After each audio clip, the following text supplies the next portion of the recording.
Hi, welcome everyone at ICT for Us 2020 to my talk, Where Attention Goes, Energy Flows. So today we'll talk about enhancing individual sustainability in software engineering and enhancing individual resilience. And the reason why I'm interested in all of this is over the past 15 years that I've been in this career, the pace of life seems to always increase a bit. We're getting more efficient. We are becoming really good at compressing a lot of meetings into really close time. I realized that when I was physically on campus, that there were often back-to-back meetings scheduled where I'd scramble from one meeting to another, and then there was never enough time in between. But I was not the only one. It was not just a fault on my side. It's more a thing that is a habit in the community, in the campus community, and then people pick up on that, and you come new into that environment, onto a new campus, and you just roll along with how other people do it. And then all of a sudden you find yourself in 3 to 5 back-to-back meetings and haven't even had time to go to the bathroom in between. And with us working from home during the pandemic, that has not become better. Instead, we just get glued on our screen in whatever meeting software we use and have the same effect. So there is often a tendency to overschedule, and there is often a tendency to pack too many things into our agendas because there are many demands, and it takes a lot to say no and to realize when we're at capacity, because we've become trained really well at pushing ourselves and pushing our limits. And there is also the psychological fallacy that if I manage to do a certain amount of work within a given time once previously, my mind from there on is going to have that memory marker of, oh, I can do all of this in 2 hours from now, ever on. So every time you have that same task, you will from now on only ever schedule 2 hours, just because for once you managed to do it in 2 hours. Never mind whether the previous times it took you 3 or 4 hours, or after it may take you again 3 or 4 hours because circumstances are slightly different, or because your form of the day is not perfect. So one of the many psychological fallacies that we fall victim to. And what that leads to is increasing burnout rates. So there were quite a few psychologists who realized, especially software engineers tend to wear sleep deprivation as a badge of honor. Not only software engineers, also a lot of people who work in some high turnover business. It seems that, if you're really dedicated, then you must be stressed out, because otherwise you're probably not doing it right, or you're not really putting yourself into it. So what we see as a consequence of that are increasing burnout rates over time in many different countries. And the loss that comes with that financially goes into the billions. And when companies realize that, there is something happening with those burnout rates, we need to do something, there are some offers, and then there tends to be a subgroup of people that maybe picks up those offers. And those are sometimes often the people who are already aware of the issue, and then are more likely to go to, say, a seminar on mindfulness or whatnot. And the large majority that may also really benefit from it will just let it pass through, because they already have so many things on their agenda that they need to take care of. But last, what is a really good reminder for me is mortality motivation. We only have so much time in this life, and we tend to run after things to get them accomplished, so that afterwards we're going to be able to slow down. When I have this next project done, then I'm going to slow down. And I am no exception. I've told this lie to myself very many times. oh, this week is a little full, but next week it's going to get better. And that often gets pushed back and pushed back. Oh, next week is better. So this is just a lie to myself to get myself over the cognitive load and the workload that I have in a given week. If I instead remember that, you know, how I live now and how I talk to myself in my head right now is also how I'm going to talk to myself in my head in the future. And things become a little different. And when a pandemic hits, or when I talk to my 97-year-old grandmother, then I do remember, life is very finite. And all we really have is this present moment. So in this present moment, let's see, where do those musings lead me? So if the problem is that we have an unsustainable working style, and a possible impact of this is that can propagate into the systems that we create according to Conway's law, which says that, the organization that builds a system will reflect their structure in a system. So we build the values that we live into the systems that we create. We have seen that in a lot of IT systems as well. And do we want to build an unsustainable pace of life in there? Do we want to build not taking care that well of ourselves in there? I'd rather not. So the research objective I've defined for myself is to explore the use of mindfulness practices or of neuroplasticity practices in the context of software engineering, education, and practice. And the research questions for that are how to integrate mindfulness practices effectively into software engineering, education, and practice in the least intrusive way, because it's not about taking people out of what they're doing. It's like, how can I smoothly integrate this?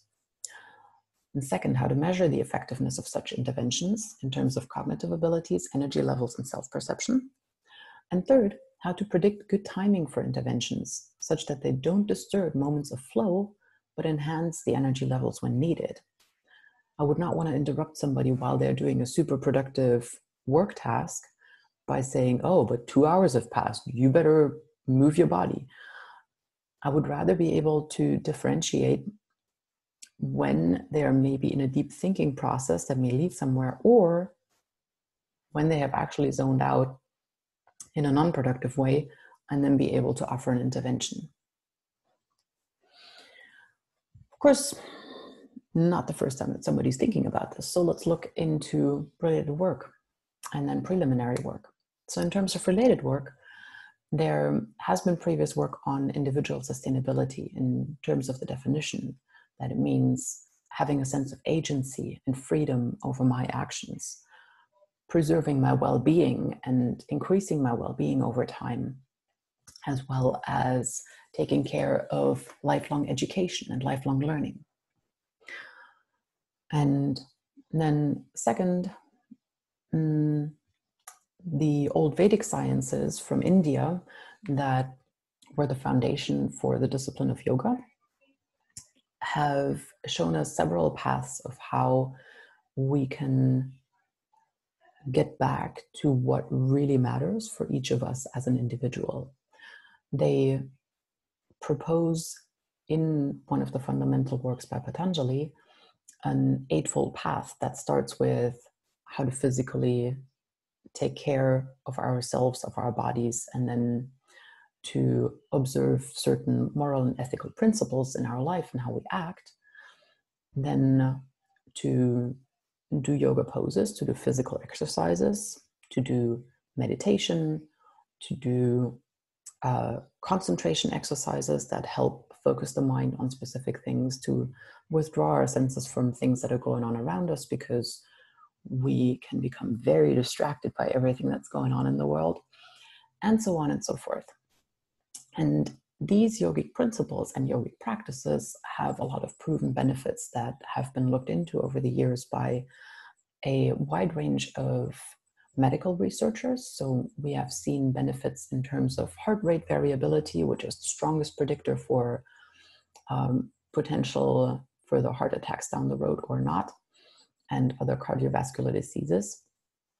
And we have seen increases in concentration, increases in compassion, increases in better communication with others because of that capacity for compassion. When I am really present with what's going on in myself, then I can also be present with what is going on for everybody else that I'm having a conversation with. And in addition to those proven benefits, there is also quite a bit of related work around work breaks, where we just need to become aware. If I am predominantly working in a seated environment and do a lot of sitting work and a lot of mind work, then there needs to be some physical breaks to get the oxygenation of my body going again, so I don't get into this slump that we all know too well, when after 2 hours or 3 hours at the computer, we kind of come out of a haze and realize, oh, well, the last half hour was probably not so productive. And we realize we're breathing really shallow and we're kind of in need of a coffee or something sweet, which, you know, maybe it just needs the oxygen instead. And then last, there was a lot of related work in creativity theory and in flow. So for creativity theory, we know that we need some white space, some mental white space in our agendas to be able to come up with new ideas. There is a certain amount of structure and some constraints that we need to be able to creative. I can't just say to somebody, no, go over there and be creative, if they do not have any structures for that. But what is not beneficial is a constant time pressure. So if I schedule for myself an hour where I need to get this presentation done, but I want to get a really good presentation done, and I know that I only have 60 minutes of that, and I want to come up with new ideas, then the time pressure is too intense for that.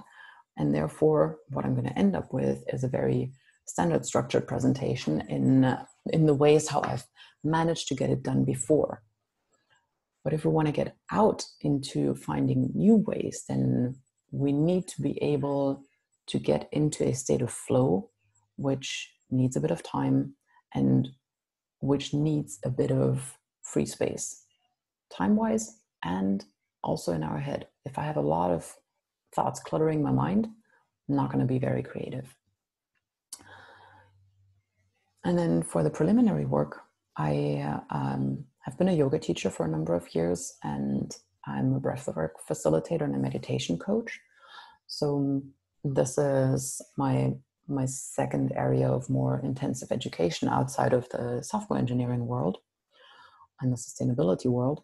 And I've done some preliminary work in an IEEE software blog post that I attached a survey to, where I asked people about what are their healthy habits, how do they maintain a connection to themselves, to their bodies, how do they make sure that stress at work doesn't overtake, what are their habits to counteract that in terms of when it happens, but also preventative when they know, oh, like this is a daily habit of mine and it keeps me in a good place, therefore I am not as likely to feel stressed when things become a little more intense. And then last, I started a pilot training with students this spring semester at Chalmers in Sweden, where the students were offered to partake in additional training that included either physical yoga classes or meditation exercises or breathing exercises. And for that, I'm still in the middle of the data analysis, but it's been picked up by the students, and they gave me positive feedback on that being an option. Now, the biggest part of my talk today, or let's say the most central figure, is this overview of the research agenda. Here are the things that I have started working on and that I will continue to work on over the next couple of years. It starts with the IEEE software blog post that has the survey. And then I am doing a larger social media data analysis of several outlets. I want to do this across Twitter and maybe Reddit, and then distill from that, what are the current habits that people have employed? What are things that they're struggling with? And what are things that they're asking for in terms of how can we make this better? And then another step is to develop the right terminology and narratives around this. Because right now, I am very aware of that. I come from a yoga teacher background, and therefore everybody who may not have a positive connotation with yoga, or who may just have no relation whatsoever with yoga, may just not be interested in that. And it's really not about the specific discipline that I come from. It's about the underlying ideas and the benefits that could arise from it. So what I'm interested in is finding the narratives in how to explain the benefits of the neuroplasticity that come out of engaging in practices that make sure I can relax on a regular basis every day, really deeply relax, that I can disconnect from the chatter that's going on in my mind when it becomes unproductive. And a lot of the time it does become unproductive. If you take just an hour to kind of go into an observer role and listen to what you're telling yourself in your mind all day long, there's a lot of pretty useless chatter going on, at least in my experience. And if you want that followed up in a little more structured way, I recommend the book, The Untethered Soul by Michael Singer. He leads you through a series of self-experiments of how you can investigate your thought process there and then start unhooking from it. So the narratives are then serving to bring in people who have never thought about these things, or who may even have kind of a negative attitude towards the term mindfulness as it has come up before, because of some pictures they have in their mind. So I would tackle that by coming more from the scientific side and speaking about the brain plasticity of where we build new neurons and new patterns, and how that makes us more resilient in the face of stressful situations and in the face of a sense of overwhelm when too much work gets put upon us. Based on those things, I develop in-class interventions and an evaluation along with that. And I'm just running or wrapping up the pilot at Chalmers for this semester. And then workplace interventions on a similar level, where I offer 3-month trainings with weekly sessions to show people alternatives of how this work can be done.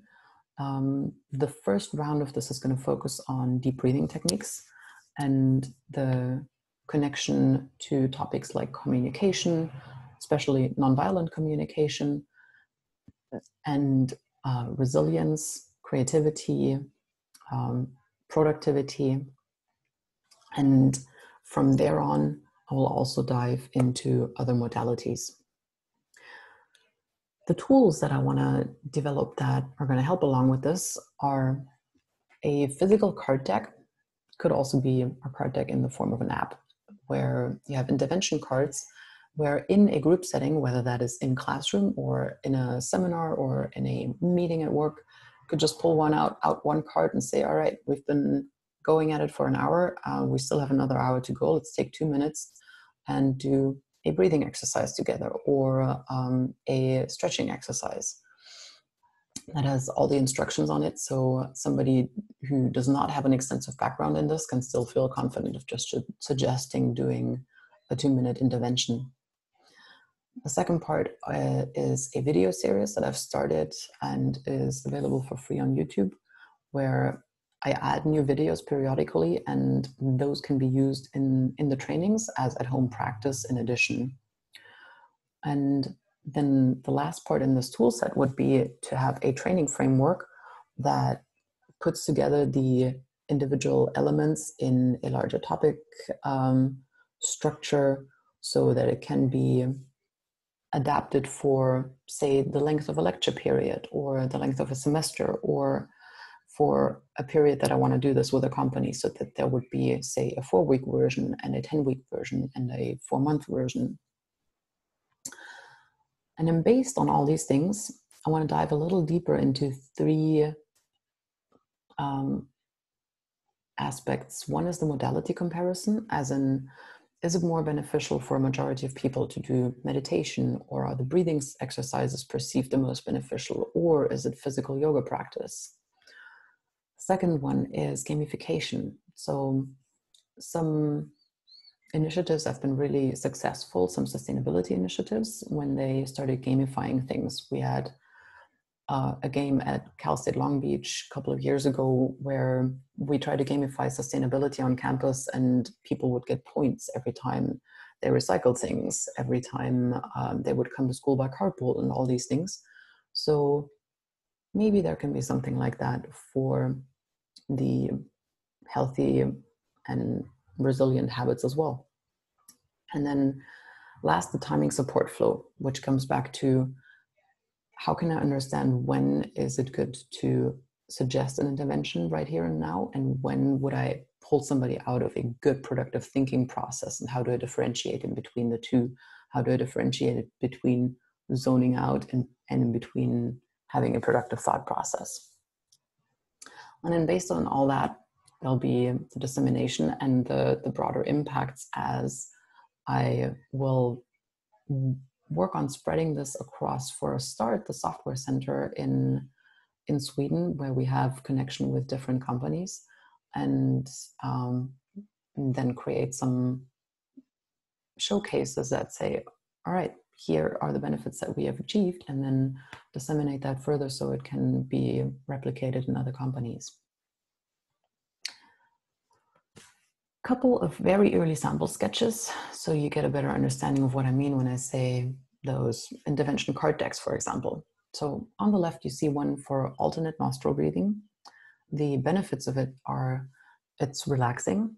It balances the activity of the two different brain hemispheres. You know, you have the right brain hemisphere that is more responsible for creative thinking, and you have the left hemisphere that is more responsible for logical thinking. But best, our brain works if those two are really strongly connected, and if the neuronal patterns fire back and forth a lot. So that's what this breathing exercise is good for. And then you use your thumb and your ring finger to close the nostrils alternately. Let me demo that. How about you do it with me for a sec?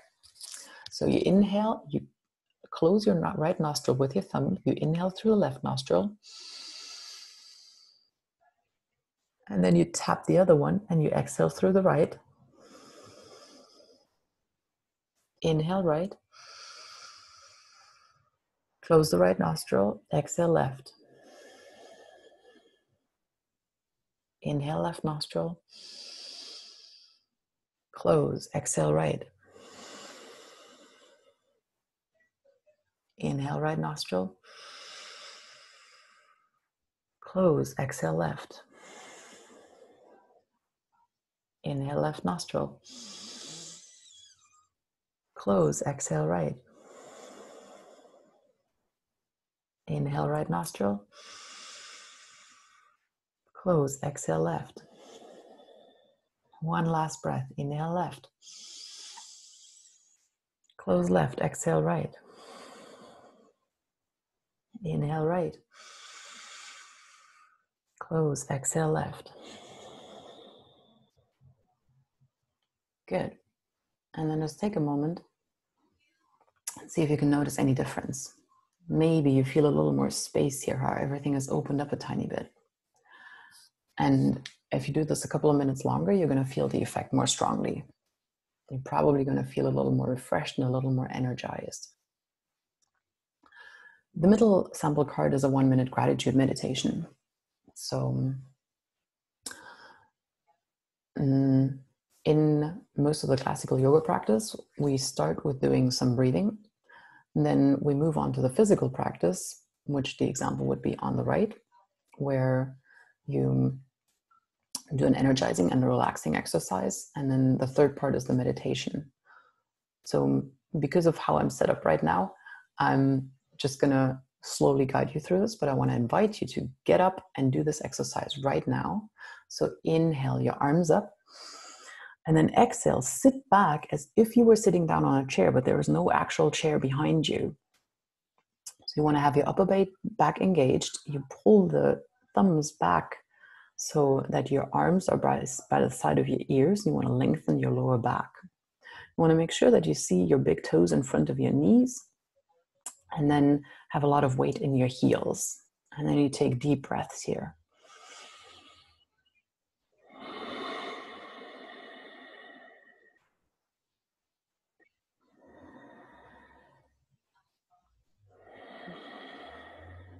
Take a third one. Inhale deep.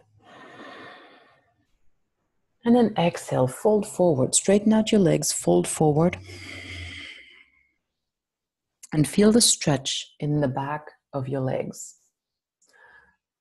So you can bend your knees quite a bit so that your upper body can rest on your thighs, as not quite visible in the stick figure.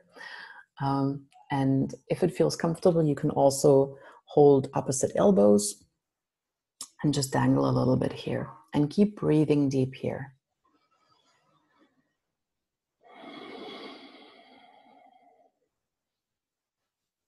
Good.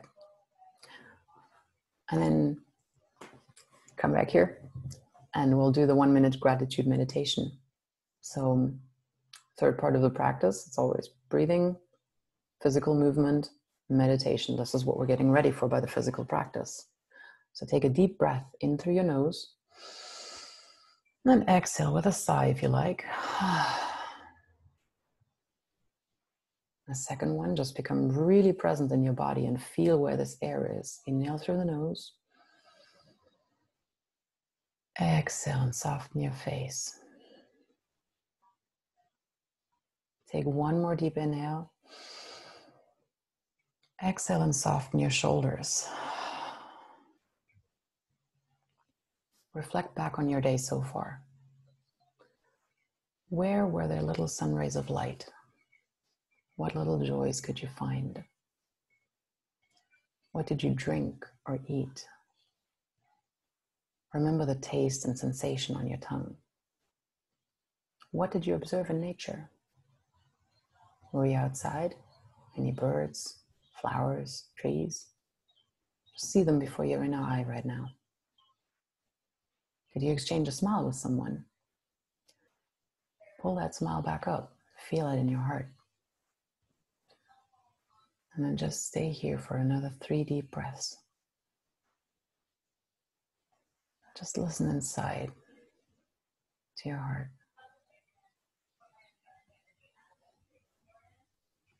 Smile on your face can make the world a better place. Have a beautiful rest of your day.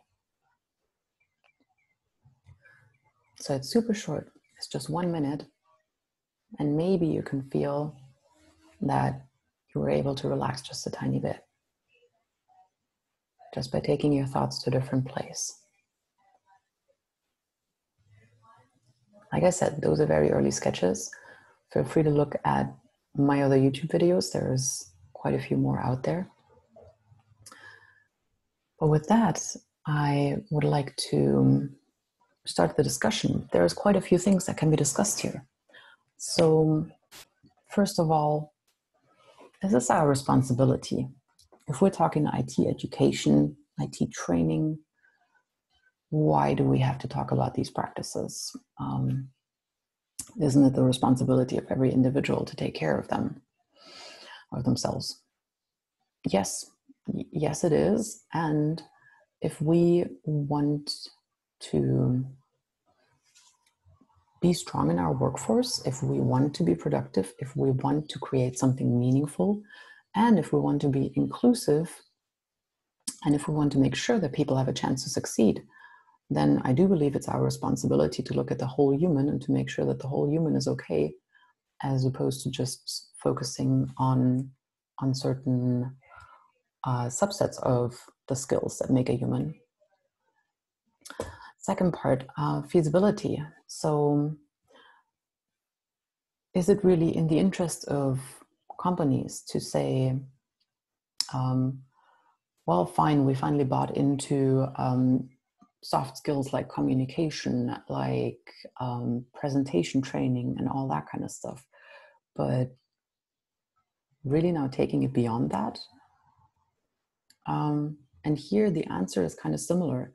we realized that, oh, there's another skill set that we need to take care of to make sure that any individual can function at the highest level of their capacity and that they really have access to their full capacity. So therefore, companies have started becoming a little more open to seeing the connection of, oh, okay, we can significantly increase employee retention and how long they are able to work productively and at a good pace for us if we also show that we care in these other ways. So it's at the same time for a good relationship with the employee, as well as for making sure that they're going to be able to be productive for a long time. Next point is, what do I do with people who say, you know what, sorry, but all that stuff, this growth stuff or this mindfulness stuff or yoga, isn't that only for such and such people? For that, I think it's really important how we shape the conversation. So which terminology we use, whether we talk about energy and chakras or whether we talk about brain plasticity and how I feel the oxygenation in my body and the energy levels resulting from that. And then culture. So the company culture is also an important factor in how much people would feel comfortable doing this, say, in a shared office space. And here it's also a part of the different modalities that can be used here. So if I just sit quietly and close my eyes for a minute, or if I just do a breathing exercise, that may be easier and reach for the comfort level of many people than to get up and start doing some physical yoga poses in a shared office space. That is completely understandable, and there can be kind of protective spaces created to offer that in addition, where people can retreat a little bit, say one of the meeting rooms that can serve as a yoga room for 2 hours per day when people can go and do their practice whenever needed, or they just take it outside when the weather permits. That in the end, it's really about creating a culture that supports people taking care of themselves. Because it's not about slacking off from work. If I take 5 minutes to then be more energized, I'm going to be way more productive, and I'm going to make up for this time easily in the work that I do over the next hour. Another point raised for discussion was offline and outdoor time. So I have questioned myself a lot in putting out YouTube videos and in offering more digital interventions when I feel a lot of the time we're already spending too much hours in front of a screen every single day. So whenever a participant or an individual feels like they can continue their practice without any necessity for screens and just self-guided, I'm all for that and doing it outside anytime. And last but not least, motivation is something that will always come intrinsically. So putting this as an additional duty on somebody from outside is not really going to work in the long run. So I can show someone benefits of a certain practice and invite them to try it out, and then they'll have to see their own benefits. And a lot of the time when our motivation starts failing us, it's usually not because the motivation is going somewhere, but because of overwhelm from other things. So that, again, comes back to prioritization and to having available enough white space in my head and creating some white space in my calendar to let that motivation flourish. And with that, I'm at the conclusion. So I advocate for taking care of the physical, mental, and emotional health in software engineering, but also way beyond that, like any type of work that we do computer supported. Everybody can benefit from it, but because of my background, I focus a little more on the software engineering discipline. It leads to a decrease of stress, anxiety, and depression, or likelihood of these. It increases creativity and resilience for the individual, and therefore also for teams. And we're going to get to creating systems that mirror that creativity and resilience as opposed to other values that we may not want reflected in our system creations. And thereby, as software developers and as IT workers, we can contribute towards a flourishing world. Thanks a lot for following through this presentation. I am super curious on your feedback and questions, so feel free to leave comments, feel free to email me, and please go ahead and take a look at some of my other videos if you would like a little more suggestions for how you can maybe integrate some of these things into your personal practice. Thanks.